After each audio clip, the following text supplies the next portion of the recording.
Question number 62 है 10 into 3x plus 1/x का whole square minus 3x plus 1/x minus 3। यहाँ पर हमें एक पोलिनोमियल गिवन है जिसे हमें फैक्टराइज करना है। इस पोलिनोमियल में यूज होने वाला वेरिएबल क्या है? 3x प्लस 1/x है ना। एंड हम देख रहे हैं कि इस जो पोलिनोमियल है इसमें वेरिएबल का हाईएस्ट पावर क्या है? 2 है। इट मीन्स कि ये क्वाड्रेटिक पोलिनोमियल है।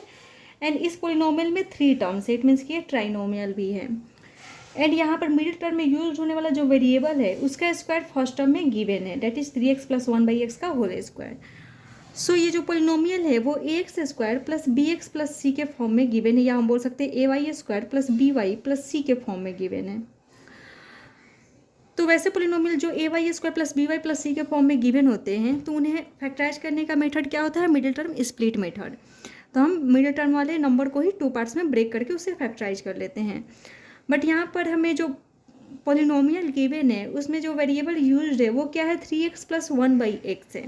मीन्स कि हमें वेरिएबल तो गिवन है बट ये थोड़ा कॉम्प्लेक्स फॉर्म में है। तो सबसे पहले हम वेरिएबल को क्या कर लेते हैं? सिंप्लीफाई कर लेते हैं। तो ये कैसे सिंप्लीफाई करेंगे? तो लेट सपोज हमें 3x plus 1/x variable given है, इसे हम एज्यूम कर लेते हैं कि ये m के इक्वल है। तो let 3x plus 1/x equal to हमने m एज्यूम कर लिया। तो जहाँ जहाँ पोलिनोमियल में 3x प्लस 1/x है उसके जगह पे हम क्या पुट कर सकते हैं? m पुट कर सकते हैं। तो पुट कर लेते हैं। तो 10 3x प्लस 1/x का होल स्क्वायर, तो 3x प्लस 1/x क्या हो जाएगा? m। तो m का होल स्क्वायर हो गया minus 3x plus 1/x that is m minus 3। अब ये पोलिनोमियल क्या हो गया? सिंप्लीफाई हो गया। अब हम इसे फैक्टराइज कर लेते हैं। तो बाई मिडिल टर्म स्प्लिट हम क्या करेंगे? मिडिल टर्म को स्प्लिट करेंगे। तो यहाँ पर मिडिल टर्म वाला नंबर क्या है? -1 है ना। एंड इसे ही हमें 2 पार्ट्स में ऐसे ब्रेक करना है कि जब हम इन्हें ऐड करें तो हमें क्या मिल जाए? -1 मिल जाए। एंड जब हम मल्टीप्लाई करें तो a into C that is a into C का प्रोडक्ट मिल जाए, दैट इज -30 मिल जाए। तो वो दो नंबर कौन से हैं जिसमें हम -1 को ब्रेक करेंगे? तो ये हम कैसे पता करेंगे?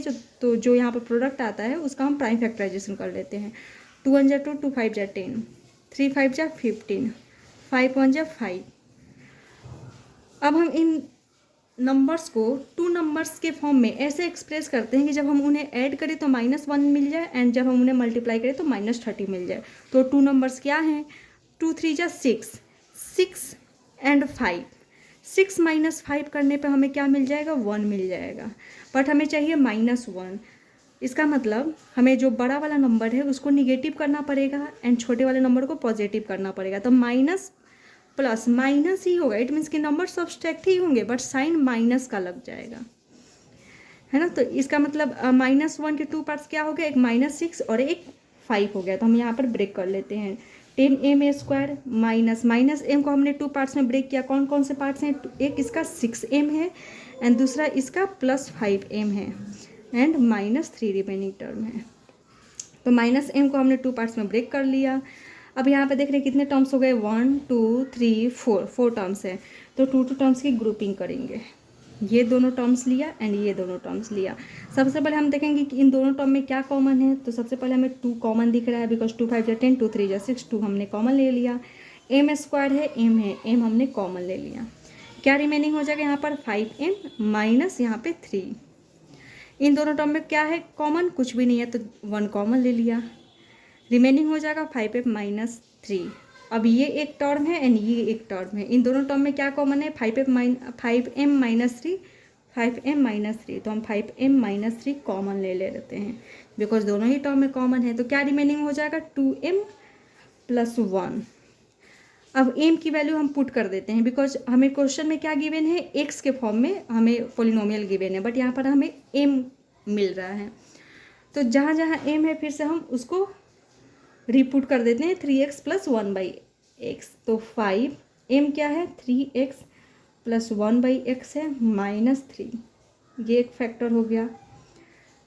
2m क्या है? 3x प्लस 1/x है +1, ये एक फैक्टर हो गया। सिंप्लीफाई कर लेते हैं। 5 3 जा 15x plus 5 into 1/x 5/x -3, ये क्या हो गया? 2 3 जा 6x plus 2 into 1/x that is 2/x plus 1। अब ये पोलिनोमियल क्या हो गया, फैक्टराइज हो गया।